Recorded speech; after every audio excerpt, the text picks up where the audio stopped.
Hello, my name is Anna Drager, and welcome to our fourth and final video in our Hit the Trail series.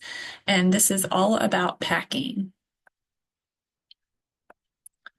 So, we've talked the last few weeks about prepping the horse for the trip, prepping the rider, checking our truck and trailer. So, now we're ready to pack and head out. Sometimes this can be just an added source of stress for people, and because of that, they end up procrastinating. So, we're hoping to use this video to reduce some of that stress associated and make sure that you have everything that you need for your horse and for yourself to have a fun and safe trip. So, like we mentioned last week in that video, you just want to make sure before you start packing a week or two in advance that you have that truck and trailer inspected for any issues. And then once that's clear, then we can go ahead and start making a checklist. So, working from a checklist just keeps us organized. It allows us to think through things a little bit ahead of time before we have to start packing so that we think of things that we may not normally use on a day-to-day basis and ensure that those end up in the trailer. Actual packing day, I would recommend doing the day before, so that gives us a little bit of time to run to the store if we need to go pick up any extras of things or if we need to replenish some supplies. And then finally, we want to make sure we're considering our trip destination and how long we're going to be gone. So if you are traveling further from home, sometimes the temperature can look a little bit different. So it might be nice and warm and sunny where you're at, but you need to prepare for much cooler weather at your travel destination. And then it's also going to look really different if I'm prepping for a trip that's just a single day trip 30 minutes away or a 2 week long trip that's an 8 hour drive. So I'm going to look at those two trips very differently and prepare appropriately. So this is a general list of things that you would want to make sure and pack for your horse. It's certainly not all inclusive, so you want to make sure and think about things that you and your horse specifically might need for your trip destination. But this is a good place to start. So, paperwork, first and foremost, we want to be organized with our paperwork. So, keeping it in a 3 ring binder with page protectors is a really good idea. A lot of moisture can reach those in riding environments. So, that's going to keep that paperwork safe and readable. You want to for sure have your horse's Coggins, health certificates, vaccination or proof of vaccination, and just generally checking ahead of time what your travel destination is going to require for your horse to be at that location. First aid kits, you want to make sure and double check that it is up to date, all the expiration dates are up to date, and then that you restock any supplies that might be missing from previous uses. So I'm not going to go through individual items for that first aid kit. You can find that in this animal science publication on our website, and that'll be fully referenced at the end of these slides. When we're packing the horse's hay and concentrate, I really recommend packing at least a day's extra worth of feed, just because you never know on a trip what might happen. So that just gives you a little bit of a buffer to make sure that you have some extra for your horse. With the hay, it's a good idea if you're going to use hay nets, these slow feeders that have really small holes, especially if you're packing hay in the trailer, that you're tying those correctly and so that horses don't get legs through, and then also that these holes are small enough that that's not going to become an issue. So it's going to slow them down a little bit, make sure they have hay to munch on for a long time, and then also keep them safe where they can't get caught up in it. With your concentrate and supplements, if you're planning on packing those, you want a way to keep it a little more organized is to put each horse's meal in individual sealable baggies. Then you can label those with the horse's name, if it's an AM or PM, day one, day two, etc. And then putting all of those together in a rodent-proof container that can go in your trailer. And that's just going to help you stay organized and avoid having to wonder if you have enough concentrate or supplement to make it through that entire time. It's just all going to be there and clearly marked out and labeled and help you stay a little bit more organized on that. If you are bringing water from home, that is one option and you can pack that accordingly.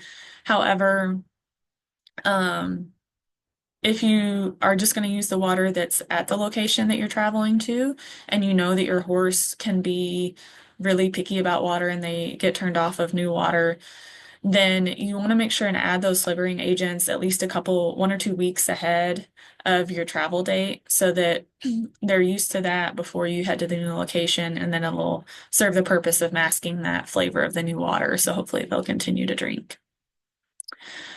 You also want to double check the weather of where you're traveling. So I need to know if I need to bring a cooler for my horse or if I need to make sure and have a hose with the spray nozzle, just avoiding any cross contamination there. So I want to bring my own hose if I'm planning on using that. And then any sort of washing supplies. So if you're going to showgrounds and you're going to be shampooing your horse, then just making sure all of those pieces are in there as well. Extra halters and lead ropes are going to be really helpful and essential for safety. So you want to throw an extra halter and lead rope into your truck and trailer both, just in case things break or an emergency happens, then it's easily and quickly accessible. And then finally, we'll touch on show and trail specific items. So these are things that you may not think of because you don't use on a day-to-day basis, but they're really important when you get to the showground. So show specific equipment or trail riding specific equipment that is meant for those longer trips. You just want to make sure and think those through and ensure that they end up in the trailer with you on the day of travel. And then, of course, we need to make sure we have everything for ourselves packed into the truck. So definitely information of where we're traveling, where we're staying, and then any events that are associated with that. So I really recommend printing hard copies out, and you can keep this either in the same binder as you're keeping your horse's health information, or you can have a separate binder for it. That's totally up to you. But I would recommend, again, having it in that binder with page protectors, just so it stays safe in a variety of conditions. With your maps and show bills and things, these are going to be really important. So knowing where you're traveling, so maps to and from the location, as well as if you're riding trails or the maps of the showgrounds are going to be really helpful because I know a lot of these things these days are accessible on our phones, but unfortunately phones die or they can also get out of service. And so when that happens, then we're left with no direction. So I always like to have this, even if I plan on mostly using my phone, I like to have this ahead of time. Plus, it lets you get a little bit familiar with that before you're in the middle of the situation. A first aid kit for you is also going to be really important. So same thing as our horse, I just want to check all my expiration dates and check that supplies that everything is there that I need. So again, we're going to have at the end of the slide, there are some separate publications that are available that have really well-defined list of first aid kits for people that you can look to. A basic toolbox is just nice to have. You just never know what you're going to encounter, so it's nice to be ready to do some quick fixes as you need to. Portable mounting blocks are something that I think people often forget about because we use it at home really often, and then you get to the showgrounds not thinking about it, and suddenly there's nothing to use to mount your horse, and you're not used to mounting your horse from the ground. So they actually sell really lightweight portable mounting blocks, and you can even just buy that and keep it in your trailer, and that way you know anytime you travel that it's there and ready for use. Blankets and jackets for you. So again, you never know what the weather might bring, so just making sure that you're prepared to stay comfortable for these outdoor horse events that keep us outside all day long. So we don't want to be miserable. We want to make sure that we have lots of preparation for that.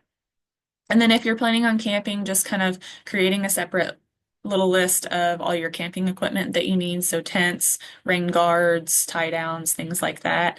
And also double checking your travel locations. So some places will have stalls for the horses. Some might require you to just tie the trailer or have high ties or something like that. So depending on how long you're staying and what that setup is and what they allow, you just need to look ahead and plan for that and make sure that you're prepared for that and that your horse is all so used to that style of camping as well. So basic overview from this lecture is just to make sure that we are planning ahead and taking that time to think through everything that we might need ahead of time. So that gives us time to go and get what we don't have, and then also think of things that we might not normally use. So it's going to help us stay a little more organized, hopefully reduce some of the stress associated with travel day because we're not rushing ourselves. So thank you guys so much for tuning in to our Hit the Trail series. We are so glad to have had you, and we wish you a safe and fun travel season with your horse.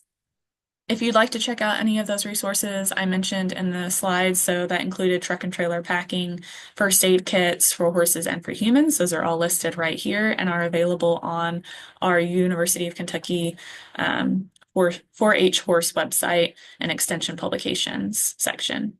So feel free to check those out, and thank you again.